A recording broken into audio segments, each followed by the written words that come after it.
Hello friends. आशा है आपने हमारा यूट्यूब चैनल सब्सक्राइब कर लिया होगा। और यदि आप हमारे इस चैनल पर नए हैं तो सबसे पहले इसे सब्सक्राइब कीजिए। आज हम पढ़ेंगे न्यूटन का प्रथम नियम, न्यूटन की गति के नियम। जैसा कि हम जानते हैं, न्यूटन ने अपनी गति के 3 नियम दिए थे, जो न्यूटन की गति का प्रथम नियम, न्यूटन का द्वितीय नियम तथा न्यूटन का तृतीय नियम कहलाते हैं। इन तीनों नियमों को संयुक्त रूप से न्यूटन की गति के नियम कहते हैं। न्यूटन की गति का प्रथम नियम, इस नियम के अनुसार यदि कोई वस्तु स्थिर है तो वह स्थिर रहेगी, तथा यदि वस्तु गतिशील है तो वह उसी दिशा में समान वेग से तब तक गति करती रहेगी जब तक कि उस पर कोई बाह्य बल न लगाया जाए। तो यदि वस्तु स्थिर है और उस पर आपने बाह्य बल लगाया है तो उस बल के फलस्वरूप वस्तु गतिशील अवस्था में आ जाती है। और यदि वस्तु गतिशील है और उस पर आपने वस्तु की गति की दिशा में बल लगाया है तो वह बल वस्तु की गति में वृद्धि करेगा, तथा यदि बल वस्तु की गति की विपरीत दिशा में लगाया है तो वह बल उस वस्तु की गति का विरोध करेगा।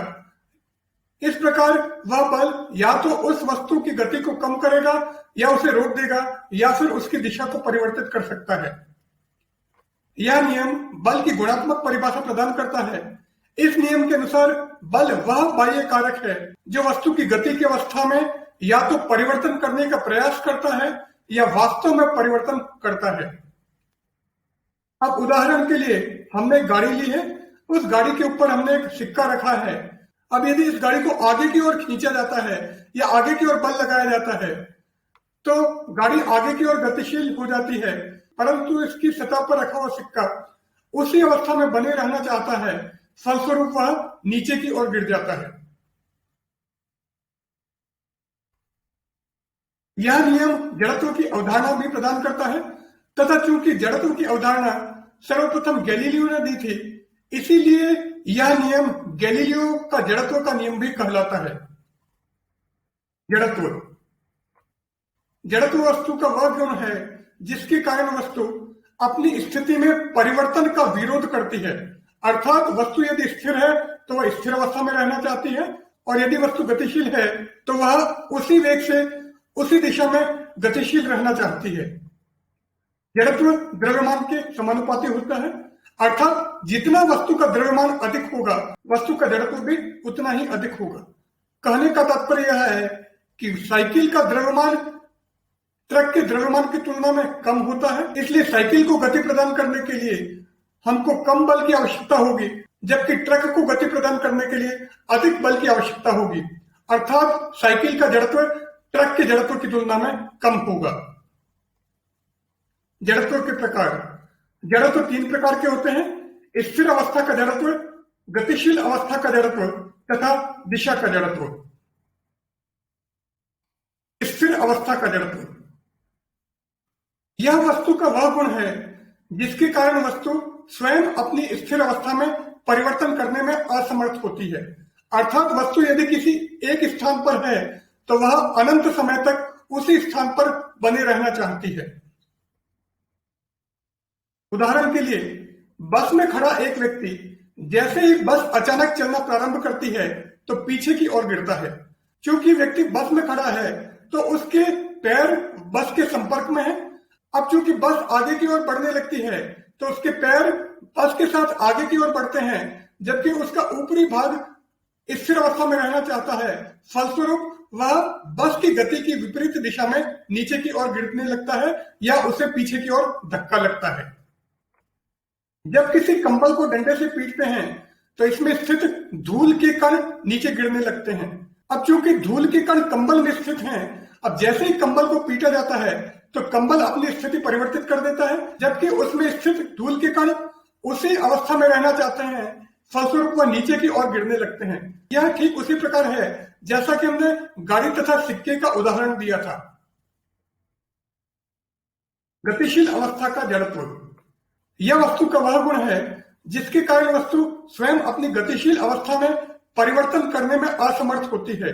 अर्थात यदि वस्तु 50 किलोमीटर प्रति घंटे की रफ्तार से आगे बढ़ रही है तो वह उसी रफ्तार से आगे की ओर सतत रूप से चलती रहेगी जब तक कि उस पर कोई बाह्य बल न लगाया जाए।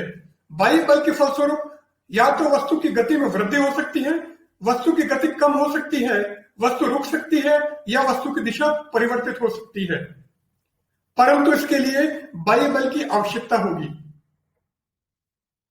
उदाहरण के लिए एक गतिशील बस में बैठा व्यक्ति जैसे ही बस रुकती है तो आगे की ओर झुकता है। चूंकि व्यक्ति गतिशील बस में बैठा है तो उसके नीचे वाला पोर्शन बस के संपर्क में है और बस अचानक चलते चलते रुक जाती है तो उसका वह भाग जो कि बस के संपर्क में है वह तुरंत विरामावस्था में आ जाता है, परंतु उसके ऊपर वाला भाग बस की गति की दिशा में बने रहना चाहता है, फलस्वरूप वह आगे की ओर झुकता है। यह ठीक उसी प्रकार है जैसे कि किसी रेलगाड़ी या बस में से कोई व्यक्ति बाहर की ओर कूदता है तो उसे कुछ समय तक बस या रेलगाड़ी की दिशा में आगे की ओर चलने को कहा जाता है, अन्यथा यदि वह तुरंत वहीं पर रुक जाएगा तो वह आगे की ओर गिर जाएगा। एक गतिशील रेलगाड़ी में से ऊपर की ओर फेंकी गई गेंद रेलगाड़ी की दिशा में आगे की ओर चलती है। क्योंकि गेंद रेलगाड़ी के संपर्क में थी और रेलगाड़ी आगे की ओर बढ़ रही है, इसलिए गतिशील रेलगाड़ी में से ऊपर की ओर फेंकी गई गेंद रेलगाड़ी की दिशा में आगे की ओर चलती है। दिशा का जड़त्व। जब एक कार अचानक मुड़ती है तो इसमें बैठी सवारी को बाहर की दिशा में धक्का लगता है। अब ये कार की दिशा है तो जैसे ही कार अपनी इस दिशा में मुड़ती है तो इसमें बैठी सवारी अचानक अपनी दिशा परिवर्तित नहीं करती है, इसलिए वह इसी दिशा में आगे की ओर बढ़ती है, फलस्वरूप उसको बाहर की ओर एक धक्का लगता है।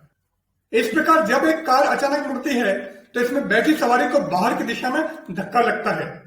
एक ऊपर की ओर उड़ रहे गुब्बारे में से जब कोई वस्तु छोड़ी जाती है तो वह गुब्बारे की दिशा में सतत रूप से गति करती है, तो ये दोनों दिशा के जड़त्व के उदाहरण हैं। इस प्रकार जड़त्व तीन प्रकार के होते हैं: स्थिर अवस्था का जड़त्व, गतिशील अवस्था का जड़त्व तथा दिशा का जड़त्व। अतः न्यूटन की गति का प्रथम नियम जड़त्व के नियम पर आधारित है, इसलिए इसे जड़त्व का नियम भी कहते हैं, तथा चूंकि यह नियम गैलीलियो ने दिया था इसलिए इसे गैलीलियो के जड़त्व का नियम भी कहा जाता है। हम हमारा अध्याय यहीं समाप्त करते हैं।